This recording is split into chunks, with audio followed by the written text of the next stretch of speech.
नमस्कार दोस्तों, आज की कहानी है बेचारी लड़की ने प्यार के लिए जान दे दिया। एक लड़की थी बहुत ही खूबसूरत।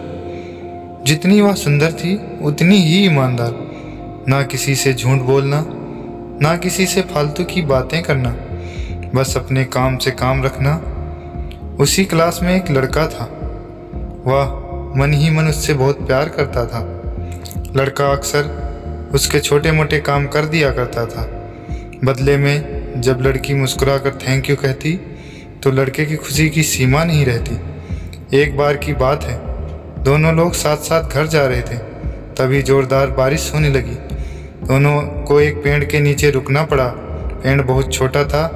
बारिश की बूंदें छन छन कर उससे नीचे आ रही थी। ऐसे में बारिश से बचने के लिए दोनों एक दूसरे के बेहद करीब आ गए।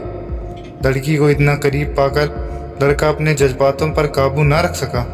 उसने लड़की को प्रपोज कर दिया। लड़की भी मन ही मन उसको चाहती थी, इसलिए वह भी राजी हो गई और इस तरह दोनों का प्यार परवान चढ़ने लगा। एक बार की बात है, लड़की उसी पेड़ के नीचे लड़के का इंतजार कर रही थी। लड़का बहुत देर से आया। उसे देखकर लड़की नाराज़गी से बोली, तुम इतनी देर से क्यों आए? मेरी तो जान ही निकल गई थी। यह सुनकर लड़का बोला, जाने मन, मैं तुमसे दूर कहाँ गया था। मैं तो तुम्हारे दिल में ही रहता हूँ। तुम्हें यकीन ना हो तो अपने दिल से पूछ लो। लड़के की इस प्यारी सी बात को सुनकर लड़की अपना सारा गुस्सा भूल गई और वह दौड़कर लड़के से लिपट गई। एक दिन दोनों लोग उसी पेड़ के नीचे बैठे बातें कर रहे थे। लड़की पेड़ के सहारे बैठी थी और लड़का उसकी गोद में सर रखकर लेटा हुआ था। तभी लड़की बोली, जानू, अब तुम्हारी जुदाई मुझसे बर्दाश्त नहीं होती। तुम्हारे बिना एक पल भी मुझे 100 साल के बराबर लगता है। तुम मुझसे शादी कर लो, नहीं तो मैं मर जाऊंगी। लड़के ने झट से लड़की के मुंह पर अपना हाथ रख दिया और बोला, मेरी जान, ऐसी बात मत किया करो। अगर तुम्हें कुछ हो गया तो मैं कैसे जिंदा रहूँगा। फिर वह कुछ सोचता हुआ बोला, तुम चिंता मत करो, मैं जल्द ही अपने घर वालों से बात करूंगा। धीरे धीरे काफ़ी समय बीत गया। एक दिन की बात है, दोनों लोग उसी पेड़ के नीचे बैठे हुए थे। उस समय लड़के का चेहरा उतरा हुआ था। लड़की के पूछने पर वह रुआंसा होकर बोला, जान, मैंने भी अपने घर वालों को बहुत समझाया, पर वे हमारी शादी के लिए तैयार नहीं है।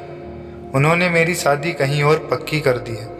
यह सुनकर लड़की का कलेजा फट पड़ा। उसका मन हुआ वो ज़ोर ज़ोर से रोई, लेकिन उसने अपने जज्बात पर काबू पा लिया और बोली, मैंने तुमसे सच्चा प्यार किया है। मैं तुम्हें कभी भुला नहीं सकती। प्लीज़ मुझे माफ़ कर देना। लड़का धीरे से बोला, वैसे अगर तुम चाहो तो अब हम एक अच्छे दोस्त रह सकते हैं। लड़की यह सुनकर ज़ोर ज़ोर से रोने लगी। लड़के ने उसे समझाया और फिर दोनों लोग रोते हुए अपने अपने घर चले गए। देखते ही देखते लड़के की शादी का दिन आ गया। लड़के को यकीन था कि उसकी शादी में उसकी दोस्त जरूर आएगी, पर ऐसा नहीं हुआ। हाँ, लड़की का भेजा हुआ एक गिफ्ट पैक उसे जरूर मिला। लड़के ने कांपते हाथों उसे खोला। उसे देखते ही वो बेहोश हो गया।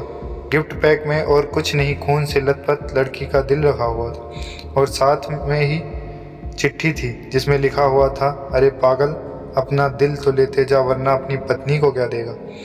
दोस्तों, हमारी ज़िंदगी का सबसे खूबसूरत एहसास प्यार ही है, जो हमको, आपको, हर किसी को होता है। पर क्या हम उसको अपना पाते हैं? कभी हम गलत तो कभी साथी गलत। दोनों सही तो घर वाले गलत। पर क्या प्यार गलत होता है? नहीं तो मित्रों, प्यार करो लेकिन खिलवाड़ मत करो।